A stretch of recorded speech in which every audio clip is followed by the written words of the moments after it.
السلام علیکم ورحمۃ اللہ وبرکاتہ۔ الحمد للہ رب العالمین والصلاة والسلام علی اشرف الانبیاء والمرسلین، اما بعد۔ حضرات گرامی قدر، آج کا جو ہمارا لیکچر ہے وہ ہے پریشانیوں سے نجات کیسے حاصل کریں اور پریشانیوں کی وجوہات کیا ہوتی ہیں۔ دیکھیں،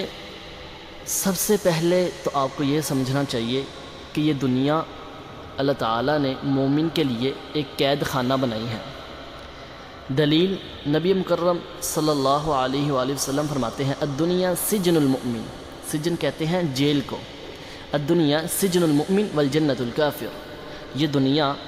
مومن کے لیے تو ایک قید خانہ ہے، جیل ہے، جس کے اندر اس کو پریشانیاں بھی آتی ہیں، مصیبتیں بھی آتی ہیں، اور کافر ہے اس کے لیے جنت ہے۔ تو سب سے پہلے پریشانیاں آئیں، مشکلات آئیں، مصیبتیں آئیں، تکلیفیں آئیں، آپ نے اللہ تعالیٰ کی ذات سے مایوس نہیں ہونا۔ پہلی بات تو یہ یاد رکھیں، جو مرضی ہو جائے آپ کا توکل، آپ کا بھروسہ اللہ تعالیٰ پہ ایسے ہونا چاہیے۔ نبی مکرم صلی اللہ علیہ وآلہ وسلم فرماتے ہیں کہ جیسے ایک پرندہ اپنے اللہ پر بھروسہ کرتا ہے کہ وہ صبح کے وقت نکلتا ہے اپنے گھونسلے سے اور خالی پیٹ نکلتا ہے، کوئی کاروبار نہیں ہے، کوئی تجارت کے معاملات نہیں ہیں، کوئی لین دین نہیں ہے، اور جب واپس آتا ہے رات کے گھر تو اس کا پیٹ بھرا ہوا ہوتا ہے۔ سمپل سا اس طرح کا جب اللہ تعالیٰ پر آپ یقین کریں گے تو انشاءاللہ اللہ تعالیٰ آپ کی پریشانیاں خود بخود ہی دور کر دیں گے۔ پہلی بات تو یہ ہے کہ آپ نے پریشانیاں آنے پر مایوس نہیں ہونا، اور دنیا کی محبت اپنے دل میں پیدا نہیں کرنی۔ قرآن پاک میں اللہ تعالیٰ فرماتے ہیں کہ جو بندہ دنیا کے لیے بن جاتا ہے اس کی سب کچھ دنیا ہی رہ جاتی ہے، تو اللہ تعالیٰ صرف اس کے لیے دنیا ہی رکھتے ہیں اور آخرت میں اس کے لیے کوئی حصہ نہیں ہوتا۔ اور یہ بات یاد رکھنی ہے کہ آپ نے اپنی لائف میں بہت سے ایسے ہائی سٹینڈرڈ کے بھی لوگ سے آپ دیکھیں گے اور لو سٹینڈرڈ کے بھی دیکھیں گے، تو جب انسان اپنے سے کسی بڑے شخص کو دیکھتا ہے تو کہتا ہے یار فلاں کے پاس یہ چیز ہے مگر میرے پاس نہیں ہے، تو پھر احساس کمتری میں شمار ہو جاتا ہے، پھر اس سے پریشانیاں آنے لگ جاتی ہیں، اس سے طرح طرح کے ذہن میں خیالات آتے ہیں کہ یار میرے ساتھ ہی ایسا کیوں، میں ہی اتنا مارا کیوں رہ گیا ہوں، میرے لیے ہی اللہ تعالیٰ نے یہ چیز کیوں نہیں بنائی، یہ فلانے کو یہ کار کیوں مل گئی ہے، مجھے کیوں نہیں ملی۔ نبی مکرم صلی اللہ علیہ وسلم فرماتے ہیں انظروا الی من هو اسفل منکم ولا تنظروا الی من هو فوقکم فهو اجدر الا تزدروا نعمت اللہ علیکم، یعنی کہ آپ نے اپنے سے غریب کی طرف دیکھنا ہے، اپنے سے کمزور کی طرف دیکھنا ہے۔ اگر اللہ تعالیٰ نے آپ کو دو ہاتھ دیے ہیں تو اس کی طرف دیکھیں کہ جس کے ہاتھ ہی نہیں ہیں۔ آپ کہتے ہیں کہ میرے ہاتھ خالی ہیں، پیسے ہی نہیں ہیں، تو آپ اس کی طرف دیکھیں جس کو اللہ تعالیٰ نے اس نعمت سے بھی نہیں نوازا، پھر آپ کو یہ پریشانی کا سامنا نہیں کرنا پڑے گا۔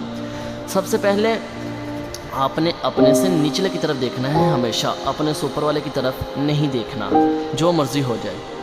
پھر اللہ تعالیٰ پر یقین، بھروسہ، توکل اتنا پختہ ہو کہ اللہ تعالیٰ سے ہی ہر چیز مانگی جائے، مشکلات میں اللہ تعالیٰ کو پکارا جائے۔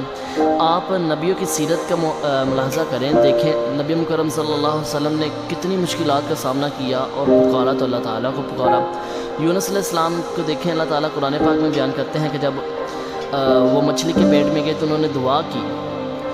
کیا کی، لا الہ الا انت سبحانک انی کنت من الظالمین،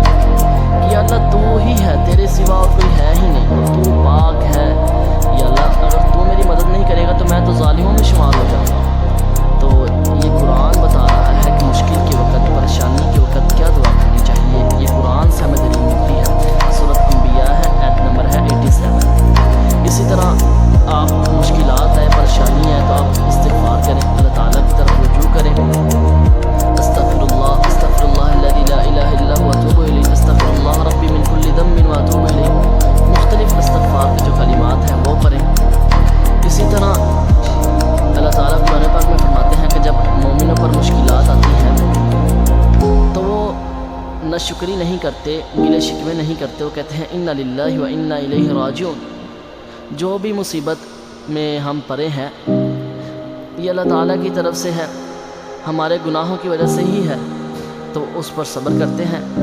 اور اللہ تعالیٰ سے مدد طلب کرتے ہیں۔ اور اللہ تعالیٰ قرآن پاک میں فرماتے ہیں یا ایھا الذین آمنوا استعینوا بالصبر والصلاۃ، اے ایمان والو مدد طلب کرو صبر کے ساتھ اور نماز کے ساتھ۔ اللہ تعالیٰ پر بھروسہ رکھیں، یقین رکھیں، اور دوسری بات مشکلات آئے استغفار کریں، قرآنی دعائیں پڑھیں اور صبر کریں، نماز اور دعا اور صبر کے ساتھ اللہ تعالیٰ سے نصرت طلب کریں۔ انشاءاللہ الرحمن اللہ تعالیٰ آپ کی